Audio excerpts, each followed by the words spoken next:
Amamos a Jesús. Amamos a las personas.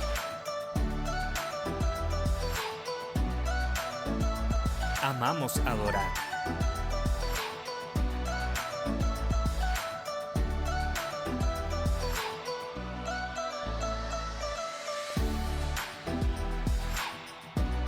Somos su iglesia.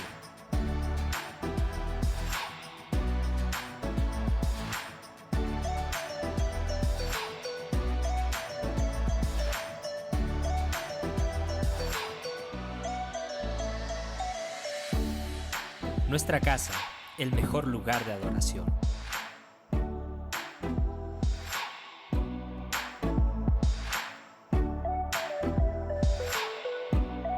Iglesia, la puerta in-house.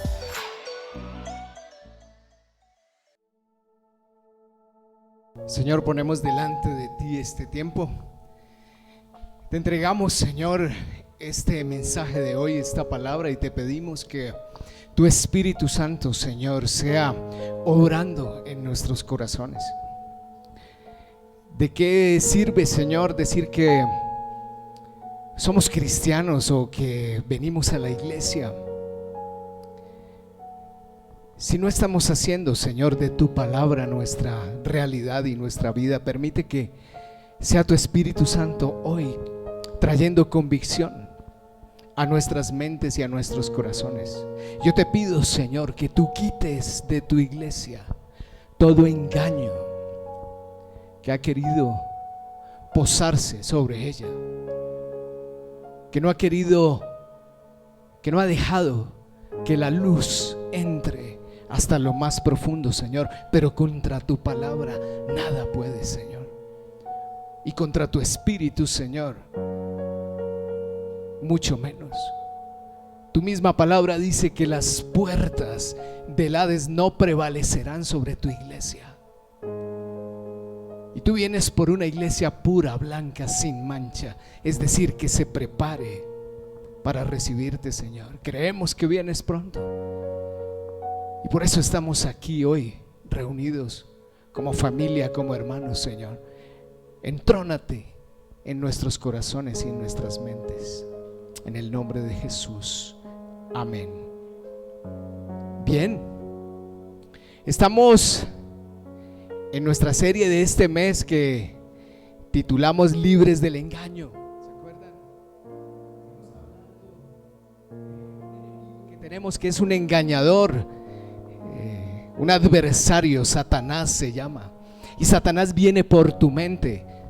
Acuérdate que Satanás viene a minar tus pensamientos y se muestra como ángel de luz para poder engañarte y apartarte. Se llama la apostasía. La palabra del Señor nos advierte que en este tiempo van a haber falsos profetas y engañadores, y que tendremos comezón de oír, es decir, necesitamos escuchar algo y escuchar algo que nos convenza, pero vamos a dejar de escuchar la sana doctrina, la sana enseñanza, dice la palabra, muchos, y entonces tenemos que estar alertas para no dejarnos engañar. El Señor nos ha dado su Espíritu Santo para que podamos discernir en el tiempo en el que nos encontramos. Hay confusión en este tiempo, ya no sabemos qué es verdad y qué es mentira. Por eso necesitamos al Espíritu Santo, que es el que nos va a traer esa dirección. Efesios capítulo 5 dice: así que tengan cuidado de su manera de vivir y no vivan como necios, sino como sabios, aprovechando al máximo cada momento oportuno, porque los días son malos. Bien, me gusta contar películas y me gusta contar historias reales, ojalá mías o de personas que yo conozca.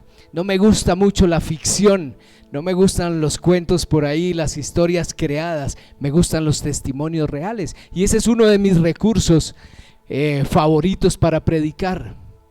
Dios a menudo me habla cuando estoy viendo alguna historia real o recordando algún pasaje real de mi vida, o alguien me está contando una historia. de su vida. Y entonces a menudo me encuentro con un Dios que desafía mi racionalidad. Me gusta meditar en la palabra porque me hace pensar en qué estoy pensando. Es decir, a veces me siento y digo, ¿por qué pienso lo que pienso? Eso que estoy pensando, ¿de dónde viene? ¿Por qué me llegó a la mente? ¿Por qué lo estoy pensando? Frecuentemente me encuentro con que pienso locuras. Y también viene una voz que me dice, hey, puede parecer una locura, pero no lo es. Primera de Corintios capítulo 2 dice, el que no tiene el Espíritu no puede aceptar lo que viene del Espíritu de Dios, pues le parece que una locura. No lo puede entender porque hay que discernirlo con la ayuda del Espíritu Santo. Es el Espíritu Santo quien ilumina la revelación de la palabra. Por eso es que la misma palabra dice que es locura para el hombre normal, para el hombre común. Entonces no se te haga raro pensar que cuando escuchas un mensaje basado en la Biblia, va a desafiar tu pensamiento siempre. Jesús siempre desafiaba nuestro pensamiento, siempre desafía nuestro pensamiento. Jesús fue totalmente un revolucionario del pensamiento. No he conocido un personaje más revolucionario que Jesús, porque Jesús siempre hacía pensar diferente a los que estaban con él. A los fariseos, los maestros de la ley, les decía, mire, ustedes conocen la ley, pero se les escapa lo más importante porque no la practican. Y entonces él los desafiaba constantemente. Jesús revolucionaba el pensamiento de los hombres. Jesús siempre me encanta, que me hace pensar diferente. Y a veces yo digo, Señor, no, esto no puede venir de ti. Y Él me dice, ¿y por qué no?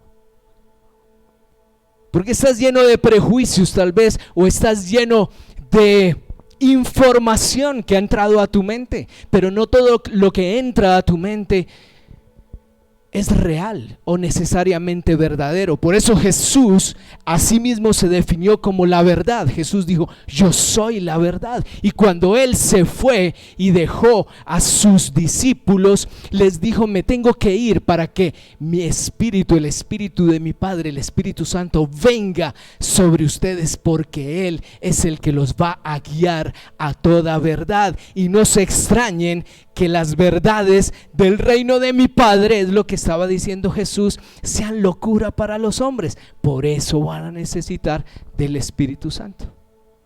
La Pasión de Cristo, yo sé que todos han visto esa película.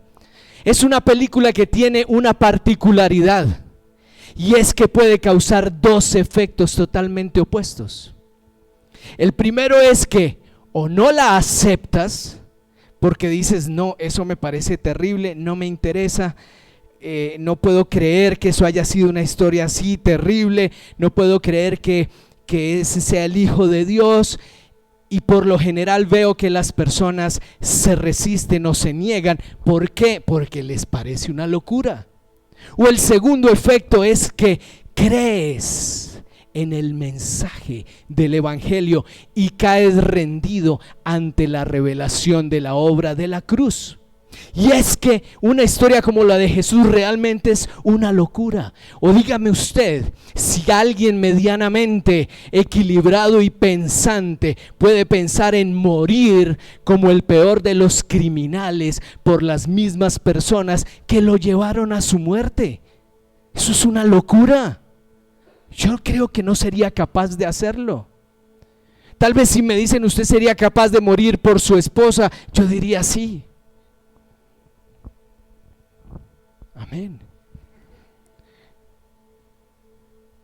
Tal vez si me dijeran que fuera capaz de morir por mis enemigos, yo diría no, hasta allá no llego, ¿cierto? Porque si yo voy a morir por amor. Pero ¿a quién se le ocurre amar a un enemigo? Pues a Jesús. Locura para los hombres. Jesús desafía el pensamiento. Ese es Jesús. ¿Qué papá entregaría a su hijo para morir por personas que no lo merecen? Que lo traicionaron, que lo abandonaron. ¿Esa es la historia de Jesús? Sí, esa es la historia de Jesús. ¿A quién se le ocurre tamaña demostración de amor? Porque la palabra dice que esa ha sido la mayor demostración de amor de Dios para con nosotros. Que siendo aún pecadores, dice Romanos 5:8, y mereciendo la muerte, envió a su Hijo Jesús en prueba de su amor. Por eso cantábamos inagotable amor, incalculable, incomprensible. Es una locura el amor de Jesús. No hay otro amor como ese. No hay otro amor como el amor del Padre, que fue capaz de dar a su Hijo para que muriera por quién, por nosotros. Ayer le decía a alguien aquí en la iglesia, me llama tanto la atención que hay una frase muy frecuente en estos días de elecciones que dice, es que este es el presidente, el gobernante que merece Colombia, que merecemos nosotros. Yo le decía a esta persona, mira, yo no oraría así. Yo no sería capaz de orarle al Señor diciéndole, Señor, danos el gobernante que nos merecemos.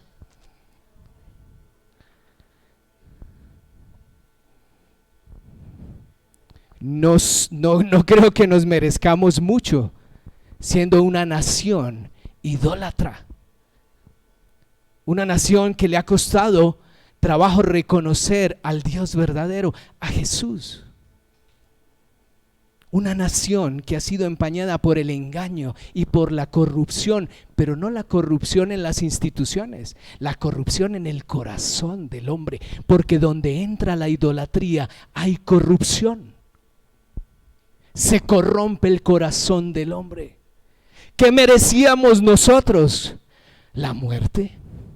¿Por qué? Por el pecado, porque la paga del pecado es la muerte. Y entonces Dios en su amor decide revelarse y entrega a su Hijo. Y muere como un criminal. ¿Para qué? Para que toda la humanidad se diera cuenta lo que nosotros merecíamos. Que no era Él el que merecía estar allá, éramos nosotros. Sin embargo, Él en su amor provee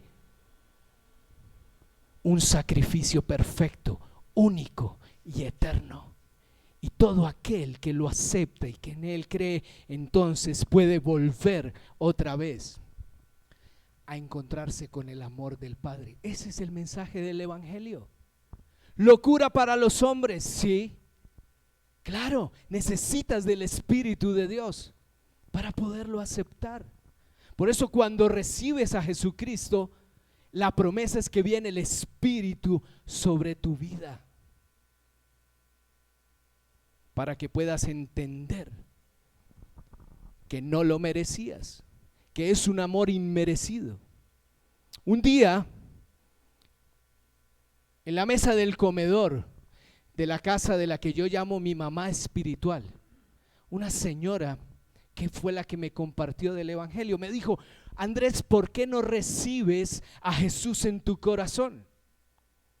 Yo, recibir a Jesús en el corazón, no entiendo, ¿cómo así recibir a Jesús en el corazón? Locura. Me dice, mira, no importa, recíbelo, vamos a hacer una oración, igual no tienes nada que perder. Y si lo que te digo es mentira, pues igual no va a pasar nada. Entonces le dije, ok, oremos, y oramos. ¿Y qué pasó? Nada. Recibí a Jesús en mi corazón, repetí la oración, abrí los ojos, miré al techo, todo igual, yo seguía igual, ok. Transcurrieron 2 meses y a los 2 meses tuve un encuentro con el Espíritu de Dios. Este es mi testimonio real. Y Cristo me fue revelado en el corazón. Y entonces, ¿qué pasó? Yo era un hombre con un corazón de piedra, duro, insensible, y de un momento a otro el Señor me toca con su amor y comienzo a llorar y a llorar y a llorar de una manera inexplicable. Y yo lloraba y decía, lloraba solamente de pensar que había recibido perdón por mis pecados, que podía ser limpio,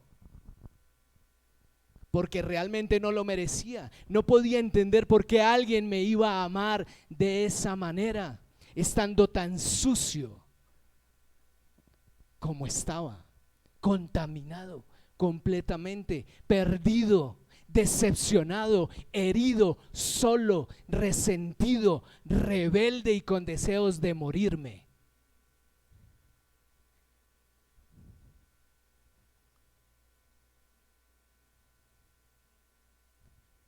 Esas son las consecuencias del pecado. Lo único que queda después del pecado es una horrible expectativa de muerte, porque el pecado te mata espiritualmente. Entonces yo podía sentir ese amor y un gozo inexplicable y un sentimiento de gratitud plena. Yo no entendía, pero lo único que no quería era que se terminara. Solo quería descansar y llorar y sentirme en esos brazos donde por fin había logrado encontrar algo que calmara mi sed. Esa fue mi experiencia. Vez tras vez experimentaba esa conexión única cada vez que iba ¿a dónde? A la iglesia. Esto ocurrió en la iglesia, porque el Señor se revela y se manifiesta en la iglesia, donde dos o más estamos reunidos en su nombre. Él prometió que aquí estaría, por eso Él está aquí. Él está en este lugar y está tocando tu corazón y está tocando tu mente. ¿Por qué? Porque te ama.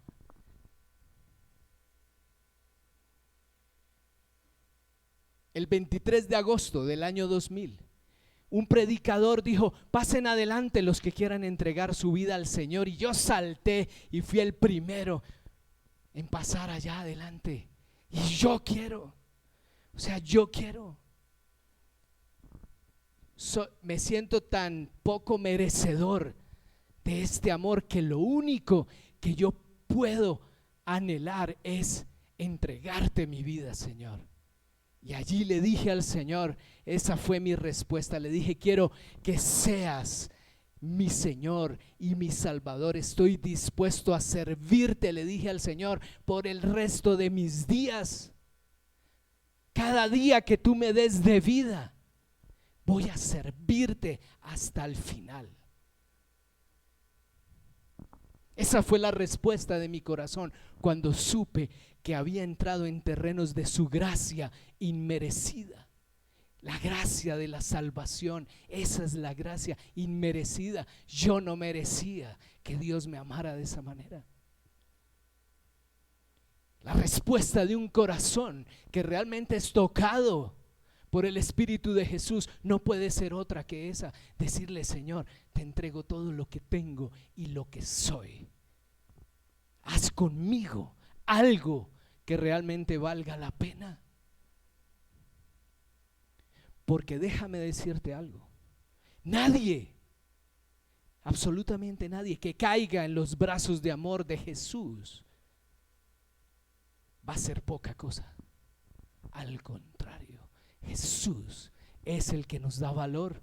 Y entonces allí quedó un pacto sellado. Me encantan los pactos. Mi papá me enseñó a ser un hombre de palabra y procuro cumplirla. Me gustan los pactos. Los pactos me parecen serios. Los pactos me parece que le dan a uno piso, sustento. Dios es el único que hace pactos que no quebranta. El hombre siempre de alguna manera falla, pero el Señor no. Es una ventaja impresionante hacer pactos con alguien que sabes que no te va a fallar. Y que aunque tú le falles, por ahí debe haber una cláusula, una letra chiquita, donde dice misericordia con este personaje. Más o menos ese es el amor de Dios. Y esto pasa cuando sabes que así hagas lo que hagas, nunca vas a tener la aprobación de Dios, porque no es por obras. No es por obras, es por gracia. Yo no puedo hacer nada para merecerlo, solo recibir lo que por gracia Él me quiere dar. ¿Por qué? Porque sí. Porque esa es la gracia del Señor. Porque sí. No importa lo que hiciste, te dice el Señor. No importa. Si vienes a mí y me recibes, como dice el Señor en Apocalipsis 3:20, en la iglesia de la Odisea, yo estoy a la puerta y llamo. Y aquel que me abra la puerta, yo entraré y cenaré con él y él conmigo, y estaremos juntos como amigos, dice el Señor. Y le estaba hablando a una iglesia que era tibia, ¿se acuerdan? Los tibios. Tengo contra ustedes, tengo contra ti, que no eres ni frío ni caliente. Ahí, aguas tibias, ni chicha ni limonada, ni blanco ni negro, lo uno. Y al Señor no le gusta eso. Si yo estoy a la puerta y llamo, y si me abres, yo entro. Pero si yo entro, es para tener comunión contigo. Tú verás si me abres o no me abres. Bien. Solo Cristo es nuestro pase a la vida eterna. Esa es la gracia. Solo Cristo es mi seguridad y la tuya. Y entonces yo en ese momento sentía que estaba seguro. Había entrado en el señorío de Cristo sobre mi vida, es decir, me rendí delante de Él. Le dije: quiero que seas Señor de mi vida. Ya no quiero mandarme solo. Quiero dejar de hacer tanta burrada junta, tanta estupidez una detrás de la otra. Por favor, no aguanto una más. Quería morirme. Y me acuerdo de una canción que cantábamos: he decidido seguir a Cristo. ¿Se acuerdan? He decidido seguir a Cristo, no vuelvo atrás, no vuelvo atrás. No turning back. Le encanta esa canción a mi esposa, por eso me acuerdo que en inglés. Bien, y entonces dije: ok, me desperté espiritualmente. ¿Y ahora qué? ¿Ahora qué? ¿Qué hacemos ahora que hemos encontrado ese amor y a Jesús? Bien, entonces le pregunté a mi mamá espiritual, le dije: bueno, ¿y qué hay que hacer? Yo quiero ser un cristiano, yo quiero. Y entonces me dijo: bien, ahora vas a empezar a conocer los principios de la bendición. Vas a diezmar. Ok. ¿De qué creyeron que les iba a hablar? De la salvación. No, les voy a hablar del diezmo.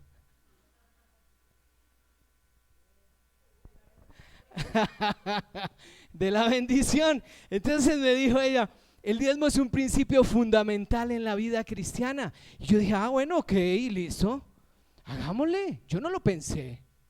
O sea, estaba tan convencido y tan lleno que yo decía: estoy dispuesto. Estaba en ese despertar, en ese primer amor con el Señor, lo que haya que hacer. Y entonces resulta que yo diezmé. Ella me explicó lo que era el diezmo y yo diezmé. No me puse a hacer cuentas ni a decir sí porque sí o porque no. Simplemente di ese paso, porque yo lo único que quería mi corazón era hacer lo que a Dios le agradara. Y entonces al mes exactamente me llamaron de la Universidad Santo Tomás, porque casualmente yo estaba sin hacer nada. Sin hacer nada. Y una mente desocupada es terreno para Satanás, es terreno para el enemigo, es caldo de cultivo para pensamientos que te van a desviar de Dios. Entonces yo le dije: Señor, lo que tengas para mí. Me llamaron de la Universidad Santo Tomás y fui aprobado como docente en el programa de tutorías de la Facultad de Arquitectura. Por allá alguna vez pasé una hoja de vida, me llamaron. ¿En dónde? En Fusagasugá, un municipio de Cundinamarca. Dije: para allá voy, yo voy es para adelante con el Señor. Y llegué allá, y estando allá, otro contacto. Conocí a alguien y entonces esa persona me dijo: hey, necesitamos un arquitecto para construir un edificio aquí en Fusagasugá. Yo: aquí estoy. Y terminé construyendo un edificio en Fusagasugá. Luego, más adelante, me salió un contrato y me volví contratista de las fuerzas militares. Y así mi vida comenzó a cambiar. Empecé a recibir unas bendiciones que yo decía, wow, realmente el Señor bendice. Y se empezó a hacer verdad esa palabra de tercera de Juan capítulo 1 que dice: amado, yo deseo que tú seas prosperado en todas las cosas y que tengas salud, así como prospera tu alma. Entonces le dije a mi mamá espiritual: me encanta diezmar. Diezmar es lo máximo.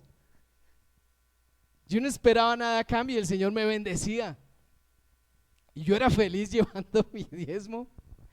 Bueno, qué bendición. Esa es mi historia, no sé cuál sea la suya.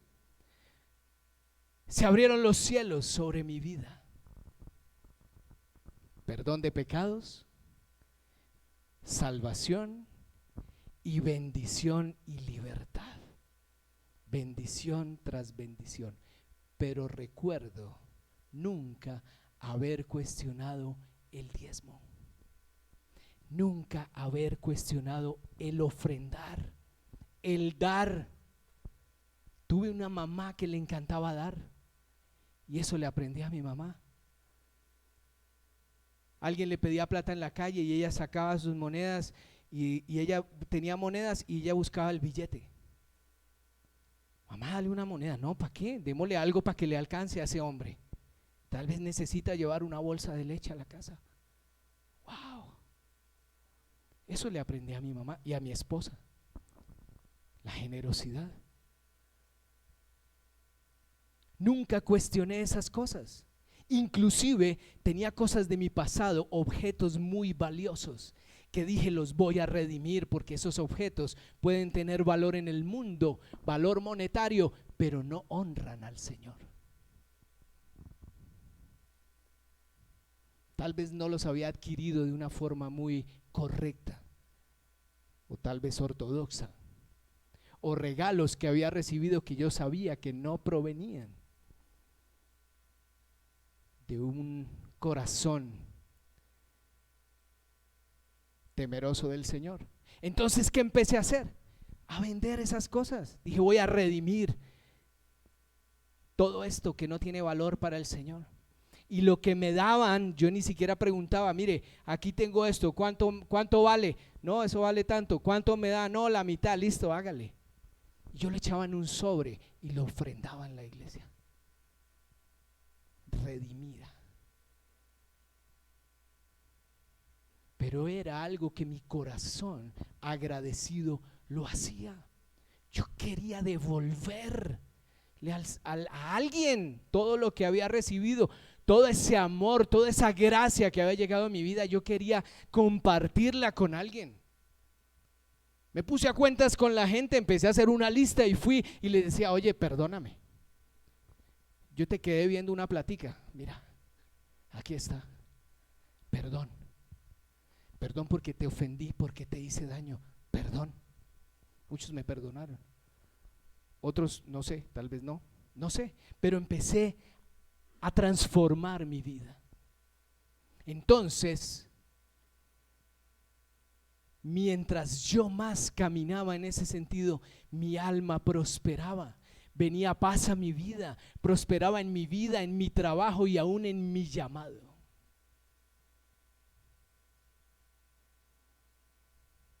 En alguna oportunidad me dijeron: tú vas a ser pastor. Y yo decía: wow, Señor, estos cristianos son locos, de verdad. O sea, en serio, yo me metí en este cuento. ¿Yo pastor de dónde? Bueno, hagámosle. Le estoy hablando que eso fue hace 20 años. Bien. La pregunta sobre el diezmo casi siempre va orientada a lo mismo. Nos cuesta. Pastor, ¿el diezmo es obligatorio o no? Yo siempre pienso: qué pregunta tan equivocada, tan desorientada. No, esa no es la pregunta, porque claramente esa pregunta lo que deja ver es que quieres evitarlo. Estás buscando un argumento para no hacerlo. Yo nunca pregunté si era obligatorio o no, lo hice y punto. Y mis finanzas eran bendecidas. A mí nunca me preocupó diezmar realmente, porque era más lo que yo recibía que lo que daba. De hecho, me encantaba ofrendar, todavía más que diezmar. Me encantaba ofrendar y yo sentía alegría en mi corazón haciéndolo. ¿Pero qué es el diezmo? Vamos un minuto al Antiguo Testamento. Quiero decirles que esta prédica va en 2 partes. La segunda parte es dentro de 8 días. El diezmo era un sistema tributario. Dios lo estableció en el Antiguo Testamento. Era un sistema de impuestos del Antiguo Testamento. Y entonces había un 10% que era para los levitas, para los consagrados. ¿Se acuerdan? Eran las 12 tribus y era la tribu de Leví, las 12 tribus de Israel. Los levitas eran los que estaban encargados de todo lo consagrado al Señor del templo.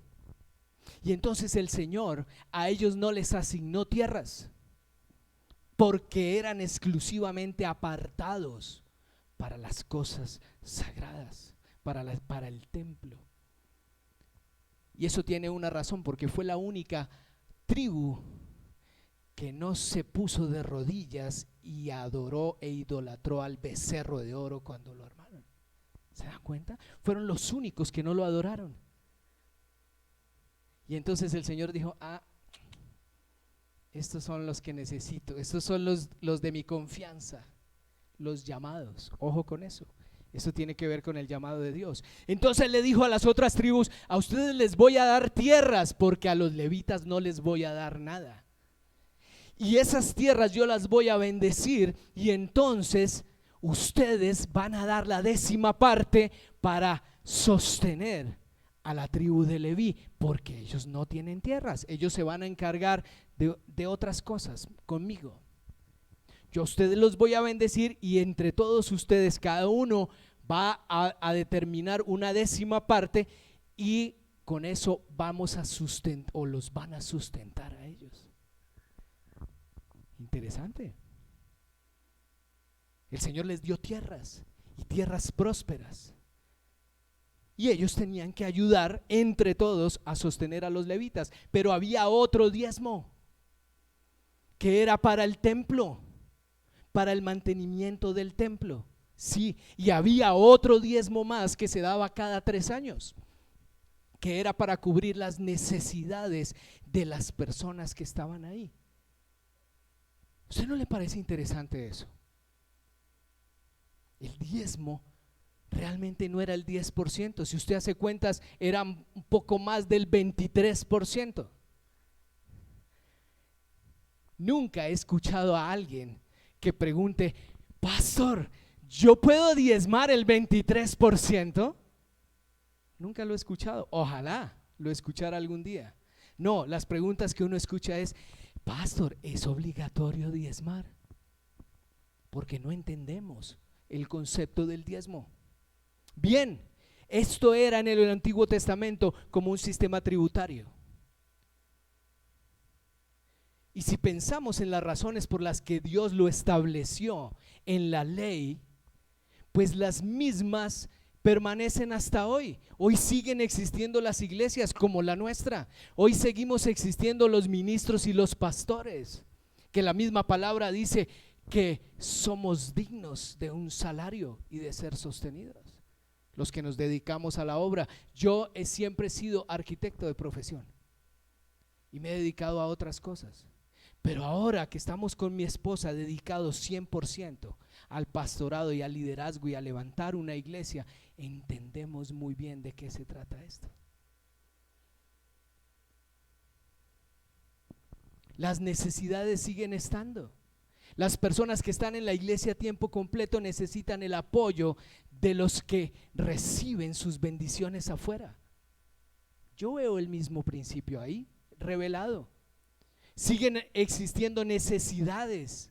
Necesitamos apoyo para sostener esto. Esto cuesta. Si vamos a construir un templo, cuesta. Para eso eran los diezmos. Y si hay una familia en necesidad, necesitamos nosotros también tener con qué apoyarla. Y quiero decirles que en esta iglesia apoyamos familias financieramente. Tal vez no sea con mucho, pero poco o mucho lo hacemos, porque entendemos el principio del diezmo y de dar. Y también quiero decirles que muchas personas aquí han sido, gracias a la fidelidad de sus diezmos, de sus ofrendas, es que vamos creciendo y vamos avanzando como iglesia. No hay de otra.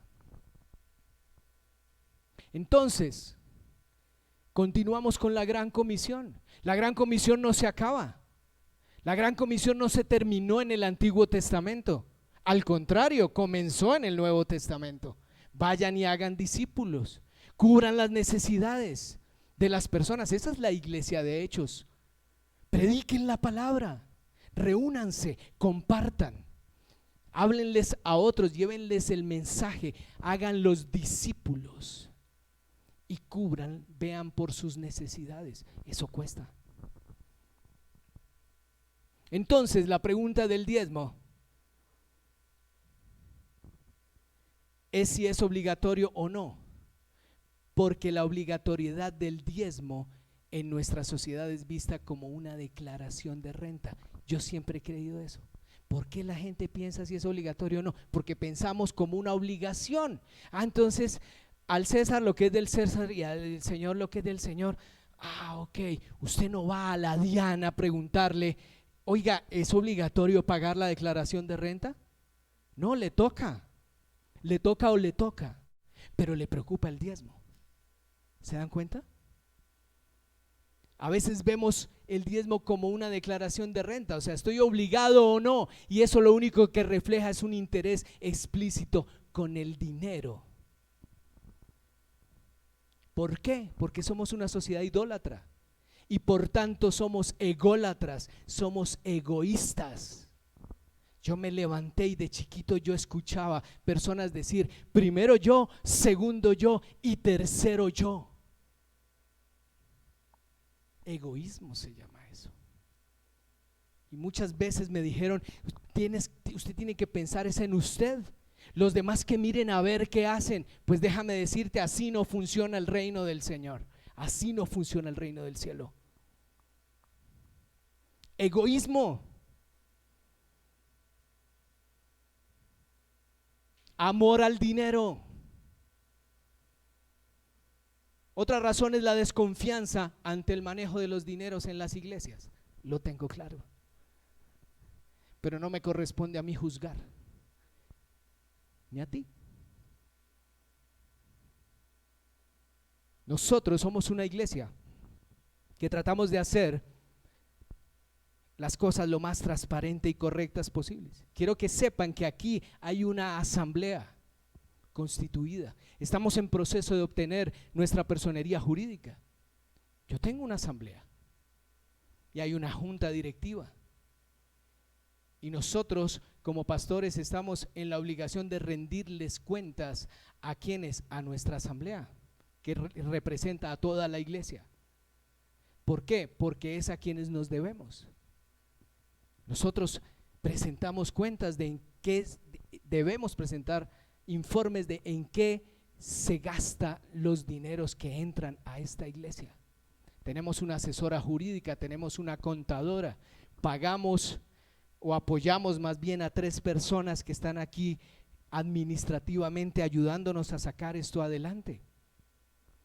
Hasta donde podemos. Nuestra responsabilidad es ser buenos administradores de los dineros, porque son dineros del Señor y son dineros de ustedes, de la iglesia. Entonces no me corresponde a mí juzgar lo que hagan otras iglesias. De eso tendrán que dar cuentas. Pero usted también asegúrese de sembrar en un lugar donde usted vea que se cumple con el propósito. Bien, pues la respuesta si es obligatorio o no diezmar, para mí es no. No sé si eso le trae descanso. No, Yo no veo que diezmar sea una obligación, por una sencilla razón, porque es que Dios no te obliga a nada.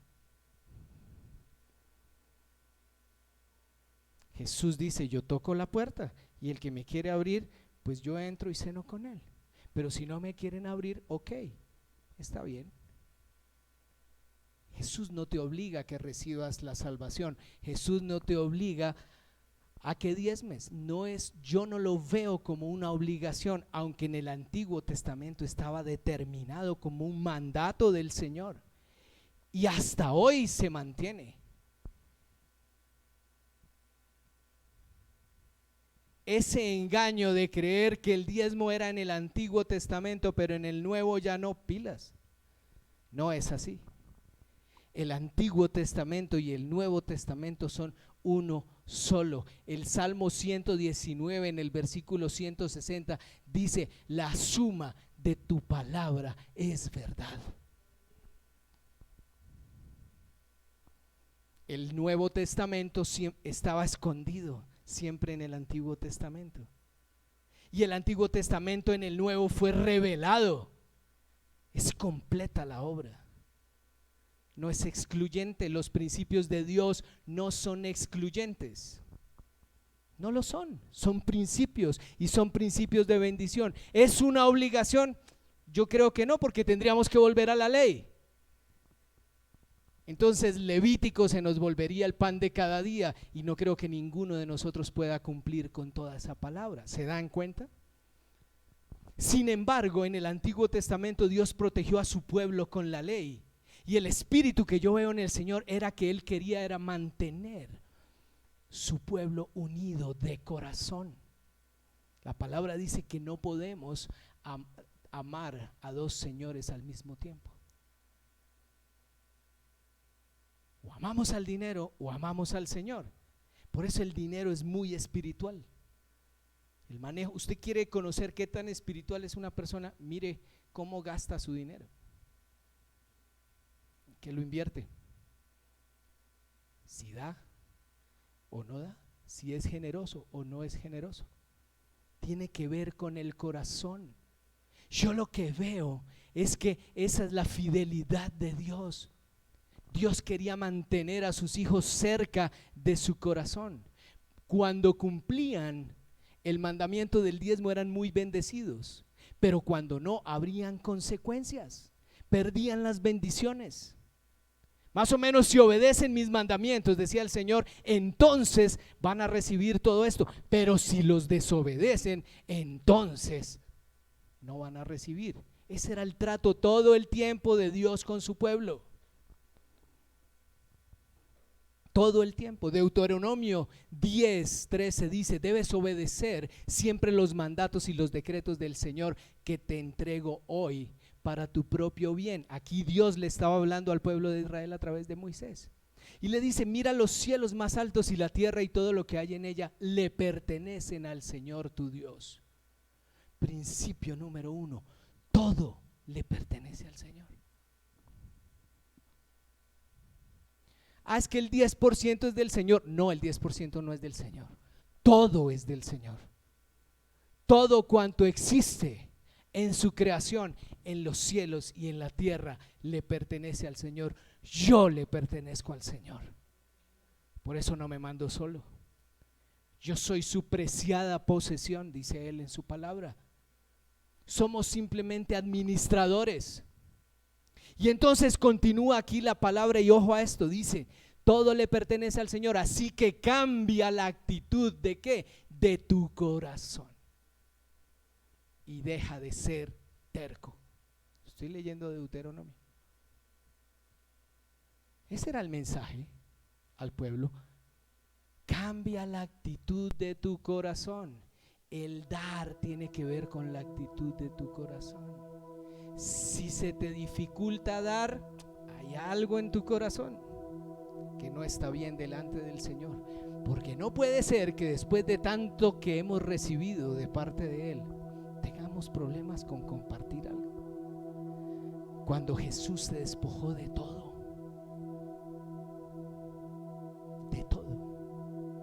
absolutamente de todo.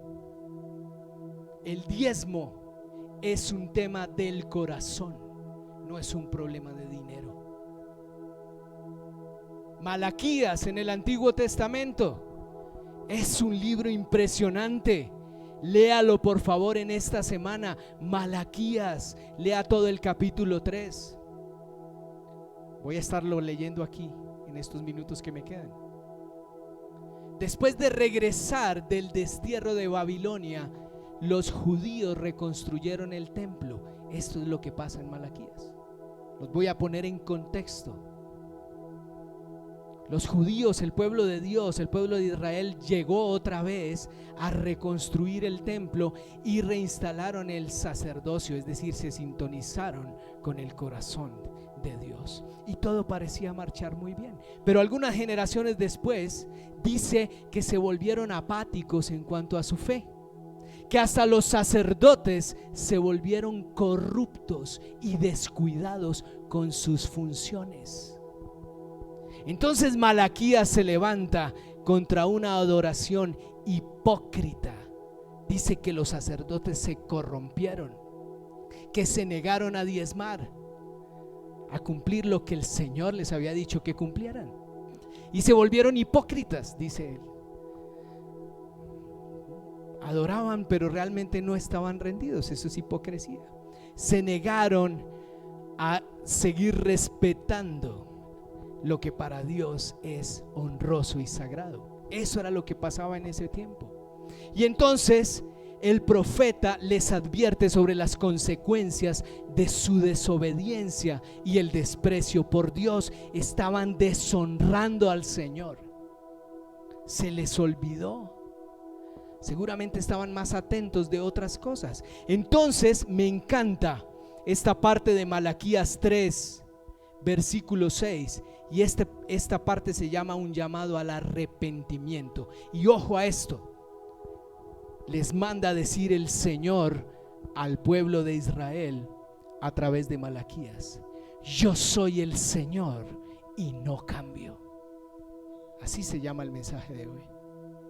Yo soy el Señor y no cambio. Por eso ustedes, descendientes de Jacob, aún no han sido destruidos. Han despreciado mis decretos y los han desobedecido. Ahora vuelvan a mí y yo me volveré a ustedes. Ojo a esto porque aquí se pone complicado el asunto.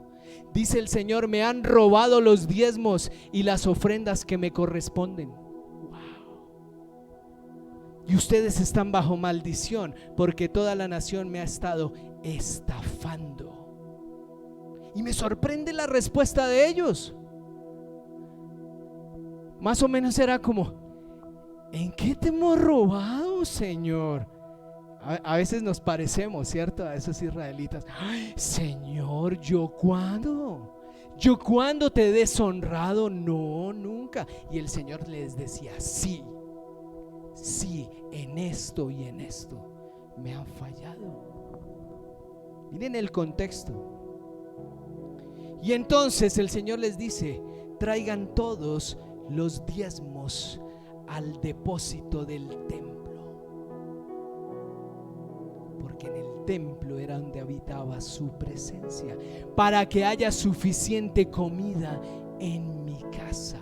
Si lo hacen, dice el Señor, les abriré las ventanas de los cielos, derramaré una bendición tan grande que no tendrán suficiente espacio para guardarla.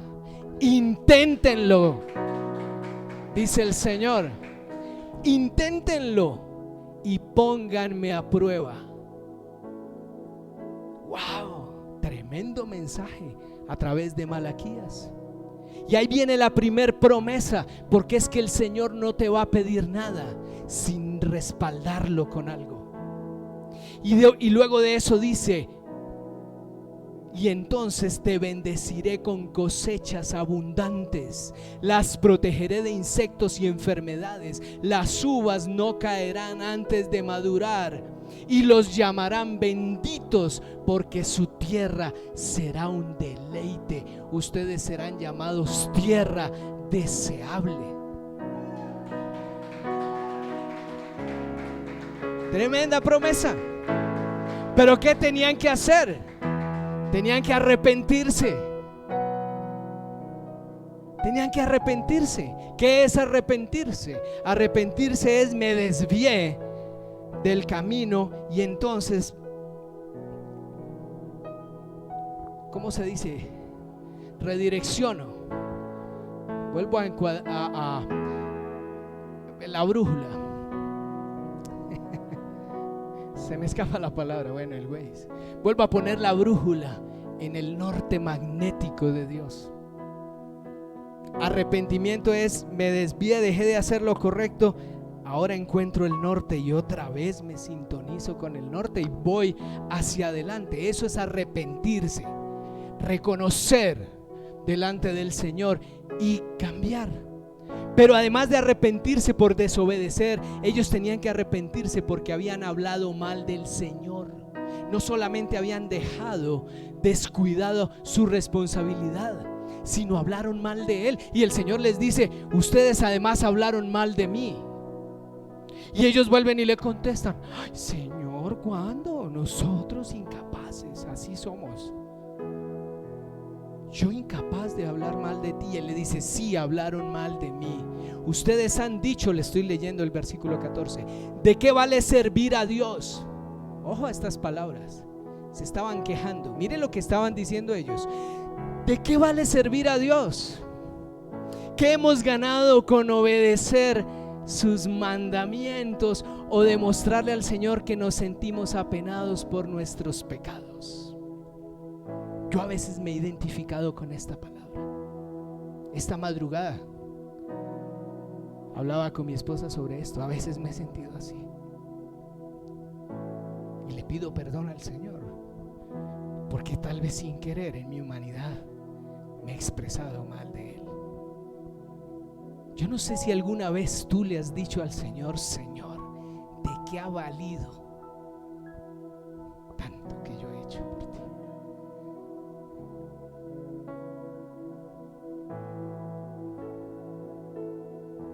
Para no recibir lo que yo me imaginé o lo que yo esperaba. Y continúan, dice: de ahora en adelante llamaremos bendito al arrogante. O sea, estaban siendo sarcásticos. Dice: pues los que hacen maldad se enriquecen, y los que desafían a Dios a que los castigue no sufren ningún daño. Esa es nuestra queja. Señor, ¿por qué si yo te sirvo? ¿Por qué si yo he sido fiel no me das lo que yo te he pedido? Pero a esos malvados que están allá afuera los veo como prosperan. No es justo. Eso era lo que decían ellos. Y el Señor los reprende por eso. Más o menos lo que veo que el Señor dice es: te desconectaste de mí y empezaste a mirar lo que no tienes que mirar. Te estás comparando con otros. No, tú tienes que caminar es conmigo. Yo soy tu bendición. La prosperidad de Dios, iglesia, es una consecuencia y no tiene que ver solo con cosas materiales. El Señor dice que seremos prosperados. Y prosperados no necesariamente quiere decir que nos va a dar un apartamento en Dubái o un yate para salir a dar una vuelta por ahí. No sé, prosperados es mucho más. Llevo 21 años, iglesia, y me siento un hombre próspero.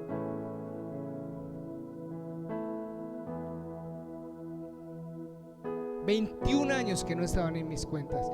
...21 años sirviéndole al Señor. ¿Soy multimillonario? No. Pero he disfrutado tantas bendiciones hasta el día de hoy, que ya lo que menos me preocupa es ser millonario. Solo le pido al Señor: Señor, hazme millonario. A veces oro con locura. Le digo: Señor, hazme millonario para poder extender esta iglesia. Ya no me importa nada más. No me desvelan los lujos. Pero son 21 años de trato del corazón. Acuérdense, el diezmo no es un tema de plata, es del corazón. Y con esto cierro la segunda promesa.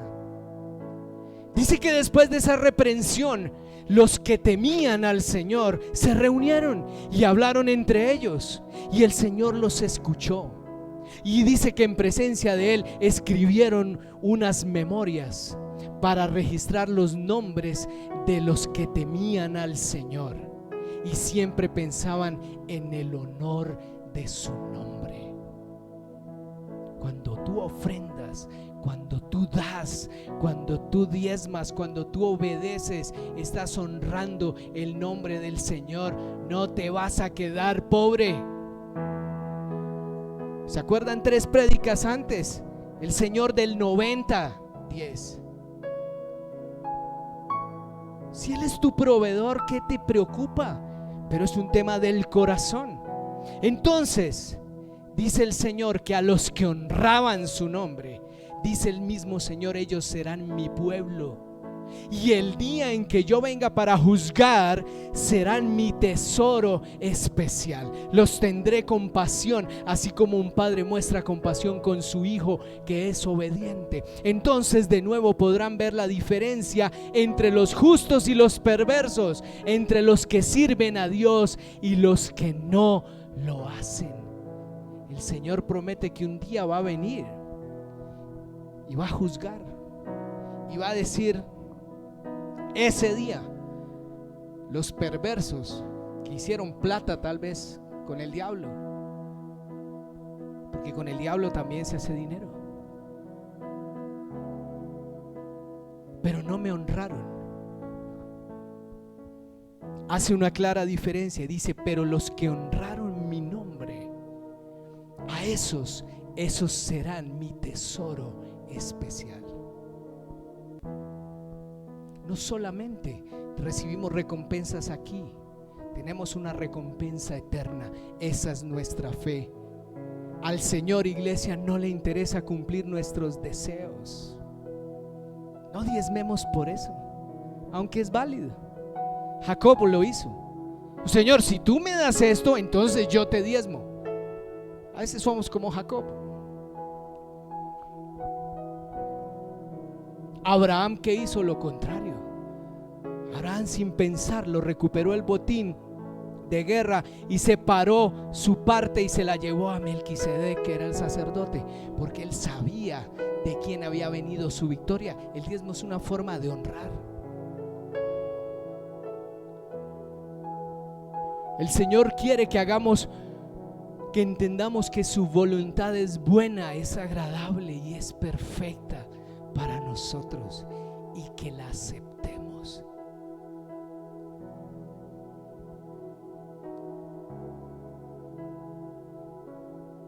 ¿Tienes una dificultad en tu vida? Piensa que la voluntad de Dios para ti es buena, es agradable y es perfecta. A pesar de tu dificultad, acéptala y honra al Señor. ¿Por qué? Porque el resto es añadidura. Esa vida perfecta que nos han querido vender, pilas con eso. Prosperidad, sí, el deseo del Señor es prosperarnos, pero no necesariamente es hacernos multimillonarios. Y si el Señor te da mucho y te bendice mucho, es para que tú des más y bendigas a más. Ese es el valor del dinero.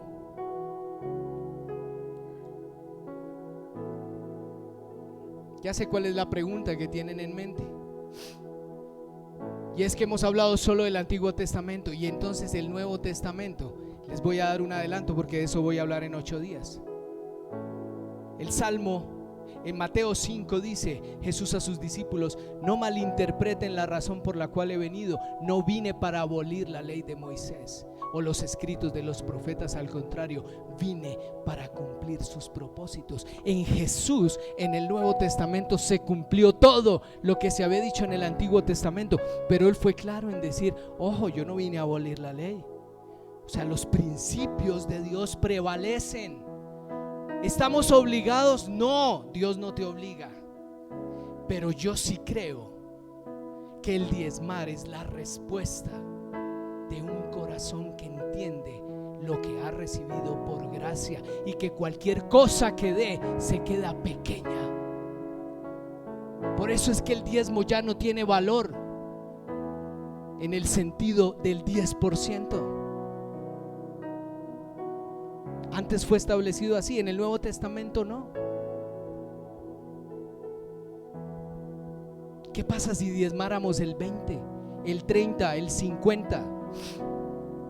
No sé, pero conozco empresas multinacionales que diezman el 90% de sus utilidades y son de las compañías más grandes y más prósperas, porque también bendicen a su gente, a sus empleados.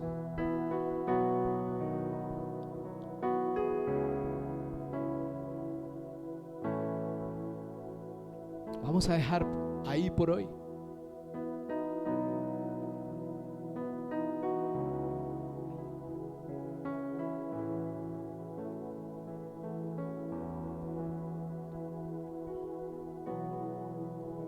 Yo quiero con este mensaje desafiarlo,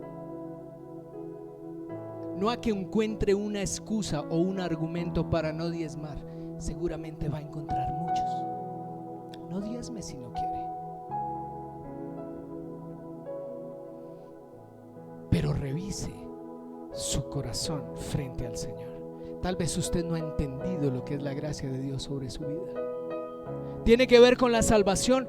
Sí, claro. Entonces, ¿diezmamos para ser salvos? No, la salvación no es por diezmar, pero es mi respuesta ante lo que yo no merecía. Tengo que dar lo que por gracia he recibido, tengo que extenderlo, y el Señor va a bendecir y va a añadir. Hay muchas promesas. Entremos en terrenos de bendición. Señor, yo te doy gracias. Si tú quieres, cierra tus ojos 30 segundos y acompáñame en esta oración. Señor, antes que nada, yo te doy gracias porque hasta el día de hoy, Señor, no me ha faltado. Puede ser que haya pasado aprietos, pero aquí estoy, he sobrevivido, he recibido tu gracia aunque yo no he sido fiel. Hoy entiendo que el diezmo no es un tema de dinero. Hoy entiendo que el dinero es un tema del corazón. Por eso, Señor, te pido que quites todo engaño de mi mente y de mi corazón. Que me hagas consciente, Señor, de la salvación y de tu gracia y de tu amor inmerecido, Señor. Coloca en mí un corazón generoso para bendecir. Hoy me arrepiento, Señor, de haber hablado mal de ti y te pido perdón. Te pido perdón por quejarme. Enséñame a caminar, Señor, en terrenos de gracia y bendición. Bendícenos para extender tu reino. Bendícenos para ayudar al que necesita. Bendícenos, Señor, para que más te conozcan. Bendícenos, Señor, para bendecir. Tu iglesia tiene que ser ríos de agua viva que fluyen, Señor, en la bendición. Abre los cielos, Señor, sobre tu pueblo. Abre los cielos y que llueva bendición y que sean llenados los graneros hasta que sobreabunde, Señor. Que sea un deleite para nosotros dar.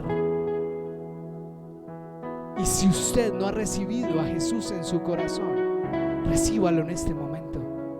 O si usted quiere renovar su pacto con Él, dígale: Señor, gracias por perdonar mi pecado. Hoy te acepto como Salvador y Señor de mi vida. Hoy sé de quién vienen mis bendiciones. Hoy sé de quién viene mi prosperidad. Y te voy a hacer Señor de todo lo que tengo, porque yo quiero heredar la eternidad. Recibe mi vida como ofrenda, Señor, y escribe mi nombre en el libro de la vida.